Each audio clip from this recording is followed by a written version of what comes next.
ಓಂ ಶಾಂತಿ. ಇಂದಿನ ದಿನಾಂಕ 29/12/2023. ಮಧುರ ಮಕ್ಕಳೇ, ಪ್ರಶ್ನೆಗಳಲ್ಲಿ ತಬ್ಬಿಬ್ಬಾಗುವುದನ್ನು ಬಿಟ್ಟು ಮನ್ಮನಾಭವ ಆಗಿರಿ. ತಂದೆ ಮತ್ತು ಆಸ್ತಿಯನ್ನು ನೆನಪು ಮಾಡಿ ಪವಿತ್ರರಾಗಿ ಮತ್ತು ಅನ್ಯರನ್ನು ಪವಿತ್ರರನ್ನಾಗಿ ಮಾಡಿ. ಪ್ರಶ್ನೆ: ಶಿವ ತಂದೆಯು ನೀವು ಮಕ್ಕಳಿಂದ ತಮ್ಮ ಪೂಜೆಯನ್ನು ಮಾಡಿಕೊಳ್ಳಲು ಸಾಧ್ಯವಿಲ್ಲ, ಏಕೆ? ಉತ್ತರ: ತಂದೆಯು ಹೇಳುತ್ತಾರೆ, ನಾನು ನೀವು ಮಕ್ಕಳ ಅತಿ ವಿಧೇಯ ಸೇವಕನಾಗಿದ್ದೇನೆ. ನೀವು ಮಕ್ಕಳು ನನಗೆ ಮಾಲೀಕರಾಗಿದ್ದೀರಿ. ನಾನಂತೂ ನೀವು ಮಕ್ಕಳಿಗೆ ನಮಸ್ತೆ ಮಾಡುತ್ತೇನೆ. ತಂದೆಯು ನಿರಹಂಕಾರಿಯಾಗಿದ್ದಾರೆ. ಮಕ್ಕಳು ಸಹ ತಂದೆಯ ಸಮಾನರಾಗಬೇಕಾಗಿದೆ. ನಾನು ನೀವು ಮಕ್ಕಳಿಂದ ತನ್ನ ಪೂಜೆಯನ್ನು ಹೇಗೆ ಮಾಡಿಸಿಕೊಳ್ಳುತ್ತೇನೆ? ನೀವು ನನ್ನ ಕಾಲುಗಳನ್ನು ತೊಳೆಯಲು ನನಗೆ ಕಾಲುಗಳೂ ಸಹ ಇಲ್ಲ. ತಾವಂತೂ ಈಶ್ವರೀಯ ಸೇವಾದಾರಿಗಳಾಗಿ ವಿಶ್ವದ ಸೇವೆಯನ್ನು ಮಾಡಬೇಕು. ಗೀತೆ: ನಿರ್ಬಲನೊಂದಿಗೆ ಬಲಶಾಲಿಯ ಯುದ್ಧ. ಓಂ ಶಾಂತಿ. ನಿರಾಕಾರ ಶಿವ ಭಗವಾನುವಾಚ: ಶಿವ ತಂದೆಯು ನಿರಾಕಾರನಾಗಿದ್ದಾರೆ ಮತ್ತು ಆತ್ಮರು ಯಾರು ಶಿವ ತಂದೆ ಎಂದು ಹೇಳುತ್ತಾರೆಯೋ ಅವರೂ ಸಹ ಮೂಲತಃ ನಿರಾಕಾರಿಯಾಗಿದ್ದಾರೆ. ನಿರಾಕಾರಿ ಪ್ರಪಂಚದ ನಿವಾಸಿಗಳಾಗಿದ್ದಾರೆ. ಇಲ್ಲಿ ಪಾತ್ರವನ್ನು ಅಭಿನಯಿಸುವುದಕ್ಕಾಗಿ ಸಾಕಾರಿಯಾಗಿದ್ದಾರೆ. ಈಗ ನಮ್ಮೆಲ್ಲರಿಗಂತೂ ಕಾಲುಗಳಿವೆ, ಕೃಷ್ಣನಿಗೂ ಪಾದಗಳಿವೆ. ಪಾದಪೂಜೆ ಮಾಡುತ್ತಾರಲ್ಲವೇ? ಶಿವ ತಂದೆಯು ತಿಳಿಸುತ್ತಾರೆ, ನಾನಂತೂ ವಿಧೇಯನಾಗಿದ್ದೇನೆ. ನಿಮ್ಮಿಂದ ನನ್ನ ಪಾದಗಳನ್ನು ತೊಳೆಸಿಕೊಳ್ಳಲು ಅಥವಾ ಪೂಜೆ ಮಾಡಿಸಿಕೊಳ್ಳಲು ನನಗೆ ಪಾದಗಳೇ ಇಲ್ಲ. ಸನ್ಯಾಸಿಗಳು ತಮ್ಮ ಪಾದಗಳನ್ನು ತೊಳೆಸಿಕೊಳ್ಳುತ್ತಾರಲ್ಲವೇ? ಗೃಹಸ್ಥಿಗಳು ಹೋಗಿ ಅವರ ಪಾದವನ್ನು ತೊಳೆಯುತ್ತಾರೆ. ಪಾದಗಳಂತೂ ಮನುಷ್ಯರದ್ದಾಗಿದೆ. ಆದರೆ ಶಿವ ತಂದೆಗೆ ನೀವು ಪಾದಪೂಜೆಯನ್ನು ಮಾಡಲು ಅವರಿಗೆ ಕಾಲುಗಳೇ ಇಲ್ಲ. ಇವು ಪೂಜೆಯ ಸಾಮಗ್ರಿಗಳಾಗಿವೆ. ತಂದೆಯು ತಿಳಿಸುತ್ತಾರೆ, ನಾನಂತೂ ಜ್ಞಾನಸಾಗರನಾಗಿದ್ದೇನೆ. ನಾನು ನನ್ನ ಮಕ್ಕಳಿಂದ ನನ್ನ ಪಾದಗಳನ್ನು ಹೇಗೆ ತೊಳೆಸಿಕೊಳ್ಳಲಿ? ಒಂದೇ ಮಾತರಂ ಎಂದು ತಂದೆಯು ಹೇಳುತ್ತಾರೆ. ಮತ್ತೆ ಮಾತೆಯರೇನು ಹೇಳುವುದು? ಎದ್ದು ನಿಂತು ಶಿವಬಾಬಾ ನಮಸ್ತೆ ಎಂದು ಹೇಳುತ್ತೀರಿ. ಹೇಗೆ ಮಾಲೀಕನಿಗೆ ನಮಸ್ತೆ ಎಂದು ಹೇಳುತ್ತಾರಲ್ಲವೇ? ವಾಸ್ತವದಲ್ಲಿ ಮೊದಲು ಹೀಗೆ ತಂದೆ ನಮಸ್ತೆ ಮಾಡಬೇಕಾಗಿದೆ. ತಂದೆಯು ತಿಳಿಸುತ್ತಾರೆ, ಐ ಆಮ್ ಮೋಸ್ಟ್ ಒಬಿಡಿಯೆಂಟ್. ನಾನು ಅತಿ ವಿಧೇಯ ಸೇವಕನಾಗಿದ್ದೇನೆ, ಬೇಅದ್ದಿನ ಸೇವಕನಾಗಿದ್ದೇನೆ. ನಿರಾಕಾರಿ ಮತ್ತು ಎಷ್ಟು ನಿರಹಂಕಾರಿಯಾಗಿದ್ದೇನೆ. ಪೂಜೆಯ ಮಾತೇ ಇಲ್ಲ. ಯಾವ ಪ್ರಿಯಾತಿ ಪ್ರಿಯ ಮಕ್ಕಳು ನನ್ನ ಸಂಪತ್ತಿಗೆ ಮಾಲೀಕರಾಗುತ್ತಾರೆಯೋ ಅವರಿಂದ ನಾನು ಪೂಜೆಯನ್ನು ಹೇಗೆ ಮಾಡಿಸಿಕೊಳ್ಳಲಿ? ಚಿಕ್ಕ ಮಕ್ಕಳು ತಂದೆಯ ಕಾಲಿಗೆ ಬೀಳುತ್ತಾರೆ, ಏಕೆಂದರೆ ತಂದೆಯು ದೊಡ್ಡವರಾಗಿದ್ದಾರೆ. ಆದರೆ ವಾಸ್ತವದಲ್ಲಂತೂ ತಂದೆಯು ಮಕ್ಕಳಿಗೂ ಸೇವಕನಾಗಿದ್ದಾರೆ. ತಂದೆಗೆ ಗೊತ್ತಿದೆ, ಮಕ್ಕಳಿಗೆ ಮಾಯೆಯು ಬಹಳ ತೊಂದರೆಯನ್ನು ಕೊಡುತ್ತದೆ, ಬಹಳ ಕಠಿಣ ಪಾತ್ರವಾಗಿದೆ. ಬಹುಶಃ ಹೆಚ್ಚಿನ ದುಃಖವೂ ಬರುವುದಿದೆ. ಇದೆಲ್ಲವೂ ಬೇಅದ್ದಿನ ಮಾತಾಗಿದೆ. ಆಗಲೇ ಬೇಅದ್ದಿನ ತಂದೆಯು ಬರುತ್ತಾರೆ. ತಂದೆಯು ತಿಳಿಸುತ್ತಾರೆ, ನಾನೊಬ್ಬನೇ ದಾತನಾಗಿದ್ದೇನೆ, ಬೇರೆ ಯಾರಿಗೂ ದಾತನ್ ಎಂದು ಹೇಳಲು ಸಾಧ್ಯವಿಲ್ಲ. ತಂದೆಯಿಂದ ಎಲ್ಲರೂ ಬೇಡುತ್ತಾರೆ. ಸಾಧು ಮುಂತಾದವರು ಸಹ ಮುಕ್ತಿಯನ್ನು ಬಯಸುತ್ತಾರೆ. ಭಾರತದ ಗೃಹಸ್ಥಿಗಳು ಭಗವಂತನಿಂದ ಜೀವನ್ ಮುಕ್ತಿಯನ್ನು ಕೇಳುತ್ತಾರೆ. ಅಂದಾಗ ದಾತ ಒಬ್ಬರೇ ಆದರೂ ಸರ್ವರ ಸದ್ಗತಿ ದಾತ ಒಬ್ಬರೇ ಆಗಿದ್ದಾರೆಂದು ಗಾಯನವೂ ಇದೆ.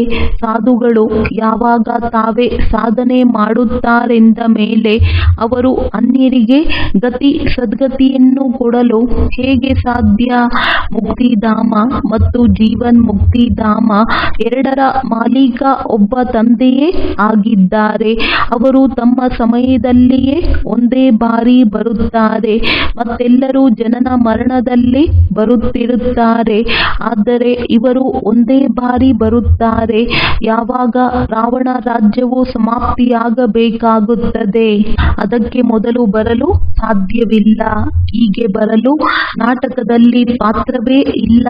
ಆದ್ದರಿಂದ ತಂದೆಯು ತಿಳಿಸುತ್ತಾರೆ, ಮಕ್ಕಳೇ, ನೀವು ನನ್ನ ಮೂಲಕವೇ ನನ್ನನ್ನು ಈಗ ಅರಿತುಕೊಂಡಿದ್ದೀರಿ. ಮನುಷ್ಯರು ಅರಿತುಕೊಂಡಿಲ್ಲ. ಅವರು ಸರ್ವವ್ಯಾಪಿ ಎಂದು ಹೇಳಿಬಿಟ್ಟಿದ್ದಾರೆ.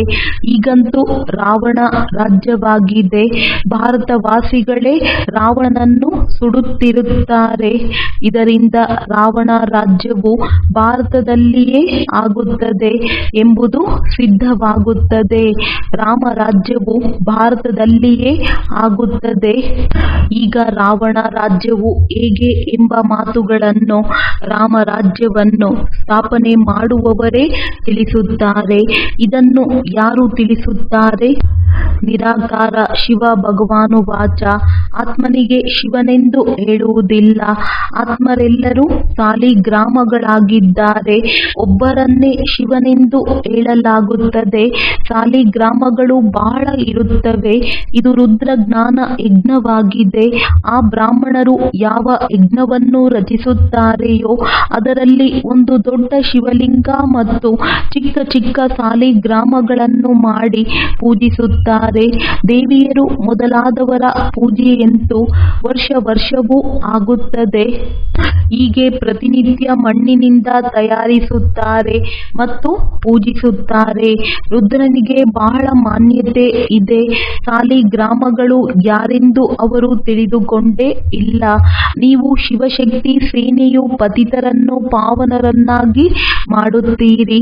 ಶಿವನ ಪೂಜೆಯಂತೂ ಆಗುತ್ತದೆ. ಸಾಲಿಗ್ರಾಮಗಳು ಎಲ್ಲಿ ಹೋಗುವುದು? ಆದ್ದರಿಂದ ಬಹಳ ಮನುಷ್ಯರು ರುದ್ರ ಯಜ್ಞವನ್ನು ರಚಿಸಿ ಸಾಲಿಗ್ರಾಮಗಳ ಪೂಜೆ ಮಾಡುತ್ತಾರೆ. ಶಿವಬಾಬನ ಜೊತೆ ಮಕ್ಕಳೂ ಸಹ ಪರಿಶ್ರಮ ಪಡುತ್ತೀರಿ. ಶಿವಬಾಬನ ಸಹಯೋಗಿಗಳಾಗಿದ್ದೀರಿ. ಆದ್ದರಿಂದ ಈಶ್ವರಿಯ ಸೇವಾದಾರಿಗಳೆಂದು ಹೇಳಲಾಗುತ್ತದೆ. ಸ್ವಯಂ ನಿರಾಕಾರ ತಂದೆಯೂ ಸಹ ಅವಶ್ಯವಾಗಿ ಯಾವುದಾದರೂ ಶರೀರದಲ್ಲಿ ಬರುತ್ತಾರಲ್ಲವೇ? ಸ್ವರ್ಗದಲ್ಲಂತೂ ಸೇವೆ ಮಾಡುವ ಅವಶ್ಯಕತೆ ಇರುವುದಿಲ್ಲ. ಶಿವಬಾಬಾ ತಿಳಿಸುತ್ತಾರೆ, ನೋಡಿ, ಇವರು ನನ್ನ ಸೇವಾದಾರಿ ಮಕ್ಕಳಾಗಿದ್ದಾರೆ. ನಂಬರ್ ಬಾರಂತೂ ಇರುತ್ತಾರಲ್ಲವೇ? ಎಲ್ಲರ ಪೂಜೆಯನ್ನಂತೂ ಮಾಡಲು ಸಾಧ್ಯವಿಲ್ಲ. ಈ ಯಜ್ಞವು ಭಾರತದಲ್ಲಿಯೇ ಆಗುತ್ತದೆ. ಇದರ ರಹಸ್ಯವನ್ನು ತಂದೆಯೇ ತಿಳಿಸುತ್ತಾರೆ. ಆ ಬ್ರಾಹ್ಮಣರಾಗಲಿ ಅಥವಾ ಸೇಠ್ಗಳಾಗಲಿ ತಿಳಿದುಕೊಂಡಿಲ್ಲ. ವಾಸ್ತವದಲ್ಲಿ ಇದು ರುದ್ರಜ್ಞಾನ ಯಜ್ಞವಾಗಿದೆ. ಮಕ್ಕಳು ಪವಿತ್ರರಾಗಿ ಭಾರತವನ್ನು ಸ್ವರ್ಗವನ್ನಾಗಿ ಮಾಡುತ್ತೀರಿ.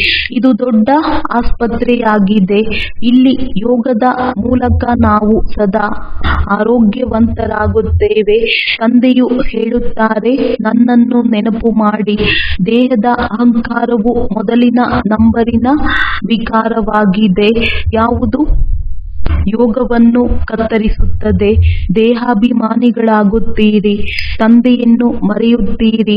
ಆಗಲೇ ಮತ್ತೆಲ್ಲ ವಿಕಾರಗಳು ಬಂದು ಬಿಡುತ್ತವೆ. ನಿರಂತರವಾಗಿ ನೆನಪಿನಲ್ಲಿರುವುದೇ ಪರಿಶ್ರಮವಾಗಿದೆ. ಮನುಷ್ಯರು ಕೃಷ್ಣನನ್ನು ಭಗವಂತನೆಂದು ತಿಳಿದು ಅವರ ಪೂಜೆ ಮಾಡುತ್ತಾರೆ. ಆದರೆ ಅವರ ಪಾದ ಪೂಜೆ ಮಾಡಲು ಕೃಷ್ಣನು ಪತಿತ ಪಾವನನಂತೂ ಅಲ್ಲ. ಶಿವ ತಂದೆಗೆ ಕಾಲುಗಳಿಲ್ಲ. ಅವರು ಬಂದು ಮಾತೆಯರ ಸೇವಕನಾಗುತ್ತಾರೆ ಹಾಗೂ ತಿಳಿಸುತ್ತಾರೆ, ತಂದೆ ಮತ್ತು ಸ್ವರ್ಗವನ್ನು ನೆನಪು ಮಾಡಿದರೆ ನೀವು 21 ಜನ್ಮಗಳ ಕಾಲ ರಾಜ್ಯ ಮಾಡುತ್ತೀರಿ. 21 ಪೀಳಿಗೆಗಳೆಂದು ಗಾಯನವಿದೆ. ಅನ್ಯ ಧರ್ಮಗಳಲ್ಲಿ ಹೀಗೆ ಗಾಯನವಿಲ್ಲ. ಯಾವುದೇ ಧರ್ಮದವರಿಗೆ 21 ಜನ್ಮಗಳ ಸ್ವರ್ಗದ ಬಾದಶಾಹಿಯು ಸಿಗುವುದಿಲ್ಲ. ಇದು ಸಹ ನಾಟಕ ಮಾಡಿ ಮಾಡಲ್ಪಟ್ಟಿದೆ. ದೇವತಾ ಧರ್ಮದವರು ಯಾರು ಅನ್ಯ ಧರ್ಮಗಳಲ್ಲಿ ಸೇರಿ ಹೋಗಿದ್ದಾರೆಯೋ ಅವರು ಪುನಃ ಬರುತ್ತಾರೆ. ಸ್ವರ್ಗದ ಸುಖವಂತೂ ಅಪರಂಪಾರವಾಗಿದೆ. ಹೊಸ ಪ್ರಪಂಚ, ಹೊಸ ಮನೆಯಲ್ಲಿ ಒಳ್ಳೆಯ ಸುಖವಿರುತ್ತದೆ. ಅದು ಸ್ವಲ್ಪ ಹಳೆಯದಾದಾಗ ಒಂದಲ್ಲ ಒಂದು ಕಲೆಯುಂಟಾಗಿ ಬಿಡುತ್ತದೆ, ಮತ್ತೆ ಅದನ್ನು ದುರಸ್ತಿ ಮಾಡಿಸಲಾಗುತ್ತದೆ. ಅಂದಾಗ ಹೇಗೆ ತಂದೆಯ ಮಹಿಮೆಯು ಅಪರಂಪಾರವಾಗಿದೆಯೋ ಹಾಗೆಯೇ ಸ್ವರ್ಗದ ಮಹಿಮೆಯೂ ಅಪರಂಪಾರವಾಗಿದೆ. ಯಾವುದಕ್ಕೆ ಮಾಲೀಕರಾಗಲು ನೀವೀಗ ಪುರುಷಾರ್ಥ ಮಾಡುತ್ತಿದ್ದೀರಿ? ತಂದೆಯ ವಿನಃ ಮತ್ಯಾರು ಸ್ವರ್ಗದ ಮಾಲೀಕರನ್ನಾಗಿ ಮಾಡಲು ಸಾಧ್ಯವಿಲ್ಲ. ನೀವು ಮಕ್ಕಳು ತಿಳಿದುಕೊಂಡಿದ್ದೀರಿ, ವಿನಾಶದ ದೃಶ್ಯವು ಬಹಳ ಕರುಣಾಜನಕವಾಗಿರುತ್ತದೆ. ಆದ್ದರಿಂದ ಮೊದಲು ತಂದೆಯಿಂದ ಆಸ್ತಿಯನ್ನು ತೆಗೆದುಕೊಳ್ಳಬೇಕು. ಈಗ ನನ್ನವರಾಗಿ ಅರ್ಥಾತ್ ಈಶ್ವರನ ಮಡಿಲನ್ನು ಪಡೆಯಿರಿ ಎಂದು ತಂದೆಯು ತಿಳಿಸುತ್ತಾರೆ. ಶಿವಬಾಬಾ ಹಿರಿಯರಾಗಿದ್ದಾರಲ್ಲವೇ? ಅಂದಾಗ ನಿಮಗೆ ಬಹಳ ಪ್ರಾಪ್ತಿ ಇದೆ. ಸ್ವರ್ಗದ ಸುಖವು ಅಪರಂಪಾರವಾಗಿದೆ. ಹೆಸರನ್ನು ಕೇಳುತ್ತಿದ್ದಂತೆಯೇ ಬಾಯಲ್ಲಿ ನೀರು ಬರುತ್ತದೆ.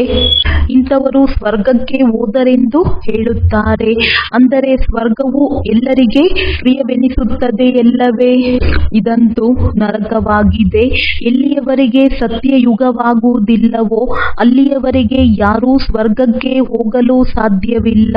ತಂದೆಯು ತಿಳಿಸುತ್ತಾರೆ, ಈ ಜಗದಂಬಾ ಹೋಗಿ ಸ್ವರ್ಗದ ಮಹಾರಾಣಿ ಲಕ್ಷ್ಮಿಯಾಗುತ್ತಾಳೆ. ನಂತರ ಮಕ್ಕಳು ನಂಬರ್ ವಾರ್ ಆಗುತ್ತಾರೆ. ಮೊಮ್ಮ ಬಾಬಾ ಹೆಚ್ಚಿನ ಪುರುಷಾರ್ಥ ಮಾಡುತ್ತಾರೆ. ಅಲ್ಲಿ ಮಕ್ಕಳು ಸಹ ರಾಜ್ಯ ಮಾಡುತ್ತಾರೆ. ಕೇವಲ ಲಕ್ಷ್ಮೀ ನಾರಾಯಣರಷ್ಟೇ ಮಾಡುವುದಿಲ್ಲ. ಅಂದಾಗ ಈಗ ತಂದೆಯು ಬಂದು ಮನುಷ್ಯರಿಂದ ದೇವತೆಗಳನ್ನಾಗಿ ಮಾಡುತ್ತಾರೆ, ಓದಿಸುತ್ತಾರೆ. ಒಂದು ವೇಳೆ ಕೃಷ್ಣನು ಹೀಗೆ ಮಾಡುತ್ತಾನೆ ಎನ್ನುವುದಾದರೆ ಕೃಷ್ಣನನ್ನು ದ್ವಾಪರದಲ್ಲಿ ತೆಗೆದುಕೊಂಡು ಹೋಗಿದ್ದಾರೆ. ದ್ವಾಪರದಲ್ಲಂತೂ ದೇವತೆಗಳಿರುವುದಿಲ್ಲ. ನಾವು ಸ್ವರ್ಗಕ್ಕೆ ಹೋಗುವುದಕ್ಕಾಗಿ ಮಾರ್ಗ ತಿಳಿಸುತ್ತೇವೆಂದು ಸನ್ಯಾಸಿಗಳು ಹೇಳಲು ಸಾಧ್ಯವಿಲ್ಲ. ಇದಕ್ಕೆ ಭಗವಂತನೇ ಬೇಕು ಹೇಳುತ್ತಾರೆ. ಮುಕ್ತಿ ಜೀವನ್ಮುಕ್ತಿಯ ದ್ವಾರಗಳು ಕಲಿಯುಗದ ಅಂತ್ಯದಲ್ಲಿಯೇ ತೆರೆಯುತ್ತವೆ. ಇದು ರುದ್ರ ಜ್ಞಾನ ಯಜ್ಞವಾಗಿದೆ. ನಾನು ಶಿವ, ರುದ್ರ ಮತ್ತು ಇವರು ಸಾಲಿಗ್ರಾಮಗಳಾಗಿದ್ದೀರಿ. ಇವರೆಲ್ಲರೂ ಶರೀರಧಾರಿಗಳಾಗಿದ್ದಾರೆ. ನಾನು ಶರೀರದ ಆಧಾರವನ್ನು ತೆಗೆದುಕೊಂಡಿದ್ದೇನೆ. ಇವರೆಲ್ಲರೂ ಬ್ರಾಹ್ಮಣರಾಗಿದ್ದಾರೆ. ಬ್ರಾಹ್ಮಣರ ಹೊರತು ಯಾರಲ್ಲಿಯೂ ಈ ಜ್ಞಾನವಿರುವುದಿಲ್ಲ, ಶೂದ್ರರಲ್ಲಿಯೂ ಇರುವುದಿಲ್ಲ. ಸತ್ಯಯುಗದಲ್ಲಿ ದೇವತೆಗಳು ಪಾರಸ ಬುದ್ಧಿಯವರಾಗಿದ್ದರು. ಆ ರೀತಿ ಈಗ ತಂದೆಯೇ ಮಾಡುತ್ತಾರೆ. ಸನ್ಯಾಸಿಗಳು ಯಾರನ್ನೂ ಪಾರಸ ಬುದ್ಧಿಯವರನ್ನಾಗಿ ಮಾಡಲು ಸಾಧ್ಯವಿಲ್ಲ. ಬಲೆ ಅವರು ಪವಿತ್ರರಾಗಿದ್ದಾರೆ, ಆದರೂ ಸಹ ರೋಗಿಗಳಾಗಿ ಬಿಡುತ್ತಾರೆ. ಸ್ವರ್ಗದಲ್ಲಿ ಎಂದೂ ರೋಗಿಗಳಾಗುವುದಿಲ್ಲ. ಅಲ್ಲಂತೂ ಅಪಾರ ಸುಖವಿರುತ್ತದೆ. ಆದ್ದರಿಂದ ಪೂರ್ಣ ಪುರುಷಾರ್ಥ ಮಾಡಿ ಎಂದು ತಂದೆಯು ತಿಳಿಸುತ್ತಾರೆ. ಹೇಗೆ ಸ್ಪರ್ಧೆ ಮಾಡುತ್ತಾರಲ್ಲವೇ? ಇದು ರುದ್ರ ಮಾಲೆಯಲ್ಲಿ ಪೋಣಿಸಲ್ಪಡುವ ಸ್ಪರ್ಧೆಯಾಗಿದೆ. ಅಂದಾಗ ಅಹಂ ಅಂದರೆ ನಾನಾತ್ಮನು ಯೋಗದ ಓಟವನ್ನು ಓಡಬೇಕು. ಎಷ್ಟು ಯೋಗ ಮಾಡುತ್ತೇವೆಯೋ ಅಷ್ಟು ಇವರು ತೀವ್ರವಾಗಿ ಓಡುತ್ತಿದ್ದಾರೆಂದು ತಿಳಿಯುತ್ತಾರೆ. ವಿಕರ್ಮಗಳು ಸಹ ವಿನಾಶವಾಗುತ್ತಾ ಹೋಗುತ್ತವೆ. ನೀವು ಹೇಳುತ್ತಾ, ಕುಳಿತುಕೊಳ್ಳುತ್ತಾ, ನಡೆಯುತ್ತಾ, ತಿರುಗಾಡುತ್ತಲೂ ಸಹ ಯಾತ್ರೆಯಲ್ಲಿದ್ದೀರಿ. ಇದು ಬುದ್ಧಿಯೋಗದ ಬಹಳ ಒಳ್ಳೆಯ ಯಾತ್ರೆಯಾಗಿದೆ. ಇಂತಹ ಸ್ವರ್ಗದ ಅಪರಂಪಾರ ಸುಖವನ್ನು ಪಡೆಯುವುದಕ್ಕಾಗಿ ನಾವೇಕೆ ಪವಿತ್ರರಾಗುವುದಿಲ್ಲ? ನಮ್ಮನ್ನು ಮಾಯೆಯು ಅಲುಗಾಡಿಸಲು ಸಾಧ್ಯವಿಲ್ಲವೆಂದು ನೀವು ಹೇಳುತ್ತೀರಿ. ಪ್ರತಿಜ್ಞೆ ಮಾಡಲಾಗುತ್ತದೆ, ಇದು ಅಂತಿಮ ಜನ್ಮವಾಗಿದೆ, ಸಾಯಲೇಬೇಕಾಗಿದೆ. ಅಂದ ಮೇಲೆ ತಂದೆಯಿಂದ ಆಸ್ತಿಯನ್ನೇಕೆ ಪಡೆಯಬಾರದು? ಎಷ್ಟು ಮಂದಿ ತಂದೆಯ ಮಕ್ಕಳಿದ್ದಾರೆ? ಪ್ರಜಾಪಿತ ಅಂದ ಮೇಲೆ ಅವಶ್ಯವಾಗಿ ಹೊಸ ರಚನೆಯನ್ನು ರಚಿಸುತ್ತಾರೆ. ತಿಳಿಸುತ್ತಾರೆ. ಬ್ರಾಹ್ಮಣರದ್ದೇ ಹೊಸ ರಚನೆಯಾಗುತ್ತದೆ. ಬ್ರಾಹ್ಮಣರು ಆತ್ಮೀಯ ಸಮಾಜ ಸೇವಕರಾಗಿದ್ದಾರೆ.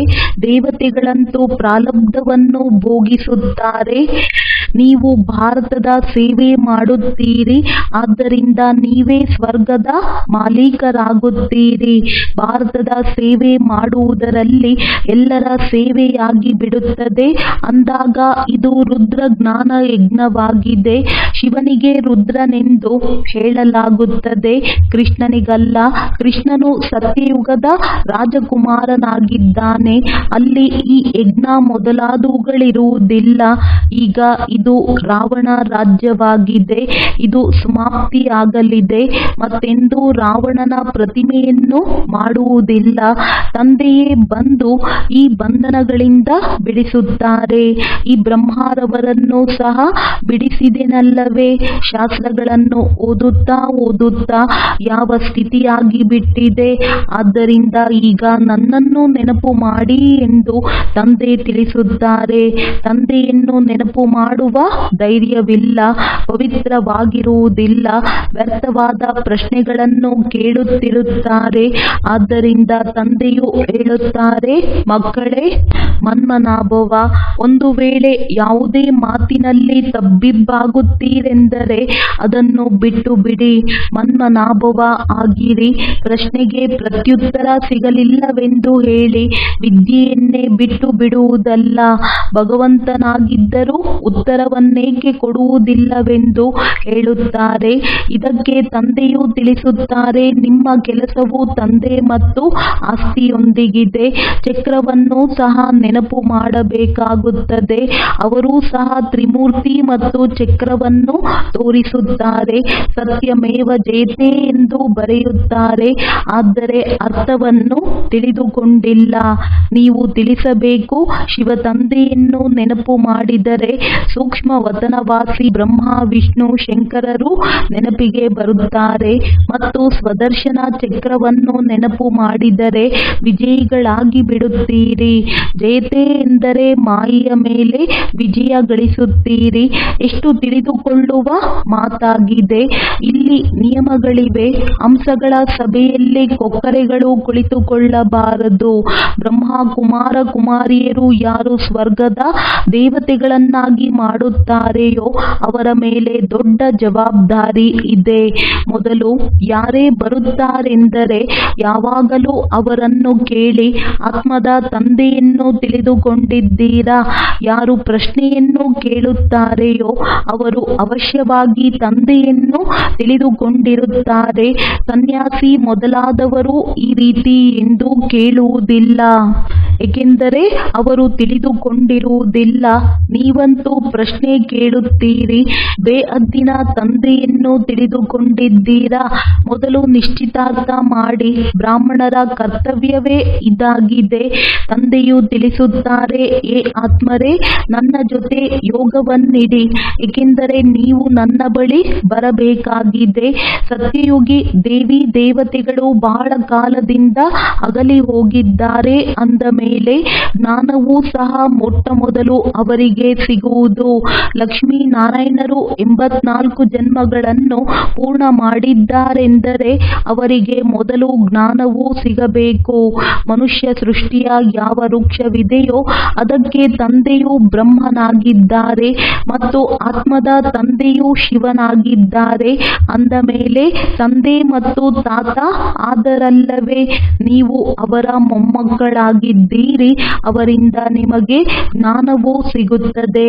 ತಂದೆಯು ತಿಳಿಸುತ್ತಾರೆ, ನಾನು ಯಾವಾಗ ನರಕದಲ್ಲಿ ಬರುತ್ತೇನೆ ಆಗಲೇ ಸ್ವರ್ಗವನ್ನು ರಚಿಸುತ್ತೇನೆ.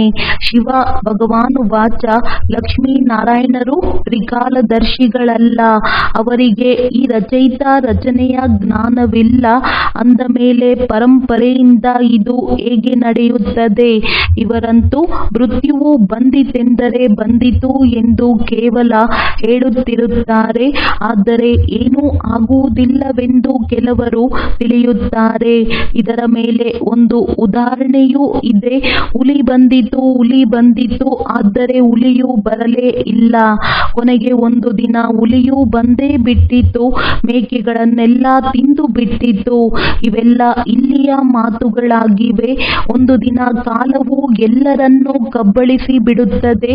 ಮತ್ತೇನು ಮಾಡುತ್ತೀರಿ? ಭಗವಂತನ ಎಷ್ಟು ದೊಡ್ಡ ಯಜ್ಞವಾಗಿದೆ.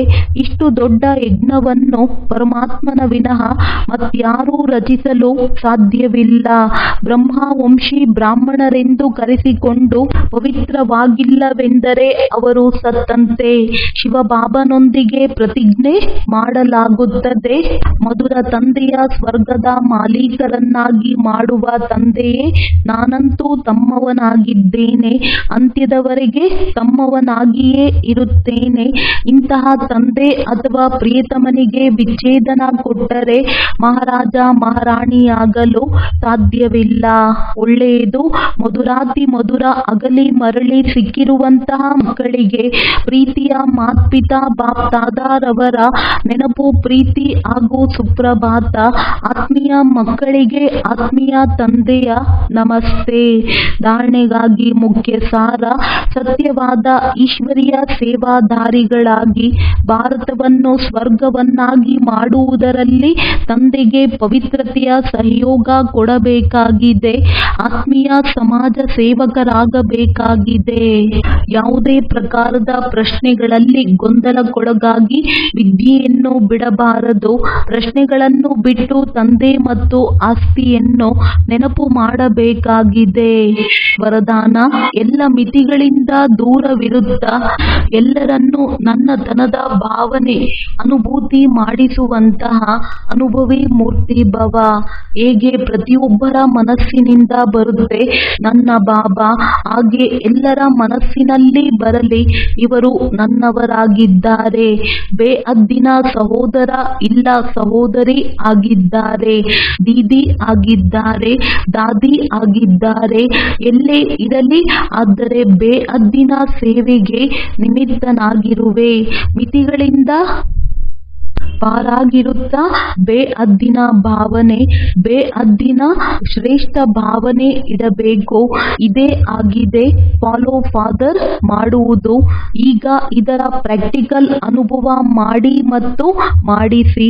ಹಾಗೆಯೇ ಅನುಭವಿ ವಯಸ್ಕರಿಗೆ ಪಿತಾಜಿ, ಕಾಕಾಜಿ ಎಂದು ಕರೆಯುತ್ತಾರೆ. ಈ ರೀತಿಯ ಬೇಅದ್ದಿನ ಅನುಭವಿ ಅರ್ಥಾತ್ ಎಲ್ಲರಿಗೂ ನನ್ನತನದ ಅನುಭವವಾಗಬೇಕು. ಸ್ಲೋಗನ್: ಉಪರಾಮ್ ಸ್ಥಿತಿಯ ಮೂಲಕ ಹಾರುವ ಕಲೆಯಲ್ಲಿ ಹಾರುತ್ತಿದ್ದಲ್ಲಿ ಕರ್ಮರೂಪಿ ಕೊಂಬೆಯ ಬಂಧನದಲ್ಲಿ ಸಿಕ್ಕಿ ಹಾಕಿಕೊಳ್ಳುವುದಿಲ್ಲ. ಒಳ್ಳೆಯದು. ಓಂ ಶಾಂತಿ.